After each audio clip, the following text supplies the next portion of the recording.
গতকালকে যে ট্রেনগুলো এই স্বাভাবিক চলাচল ব্যাহত হয়েছে, যে ট্রেনগুলো যেতে পারে না সেই ট্রেনগুলোর ক্ষেত্রে 100% রিফান্ডের ব্যবস্থা নিয়েছি। ঢাকা স্টেশন থেকে প্রতিদিন 1,10,00,000 বা 15,00,000 টাকার আর্ন হয়।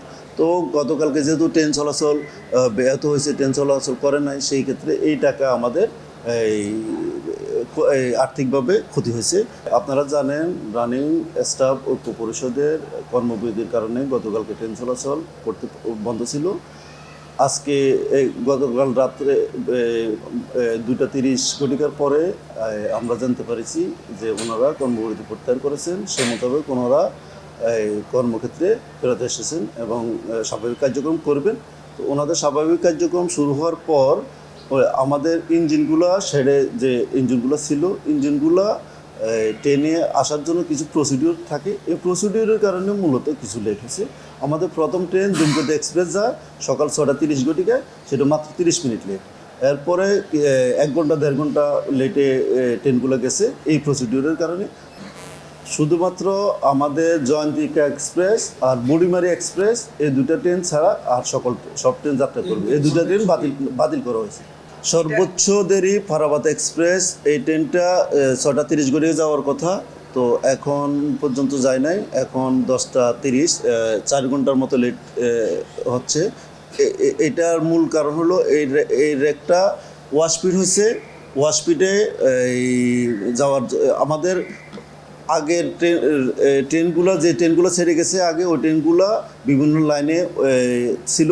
এই রেকটা ব্লকে ছিল, ব্লক থেকে ওয়াশপিডে নেওয়া হয়ে গেছে। ওয়াশপিডে নেওয়ার পরে ওয়াশপিড কমপ্লিট করি, এখন ছেড়ে যাব। সঠিক প্যাড আর সঠিক তথ্য দিয়ে এসব সামলে নিব এক হয়ে মোনালিসা স্যানিটারি ন্যাপকিন। আজকের 2-3 দিন লাগবে। আর যে ট্রেনগুলো বিশেষ করে বেশি লেট, সেগুলা অফডেট সময় শিডিউলটা ঠিক হবে।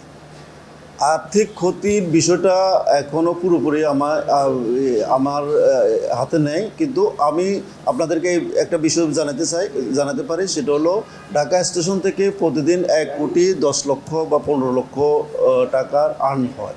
তো গতকালকে যেহেতু ট্রেন চলাচল ব্যাহত হয়েছে, ট্রেন চলাচল করে নাই, সেই ক্ষেত্রে এই টাকা আমাদের আর্থিকভাবে ক্ষতি হয়েছে বা আমরা এই টাকা রেল রিফান্ডের কারণে আর্থিকভাবে ক্ষতিগ্রস্ত হয়েছে। গতকালকে যে ট্রেনগুলো এই স্বাভাবিক চলাচল ব্যাহত হয়েছে, যে ট্রেনগুলো যেতে পারে না, সেই ট্রেনগুলোর ক্ষেত্রে 100% রিফান্ডের ব্যবস্থা নিয়েছি।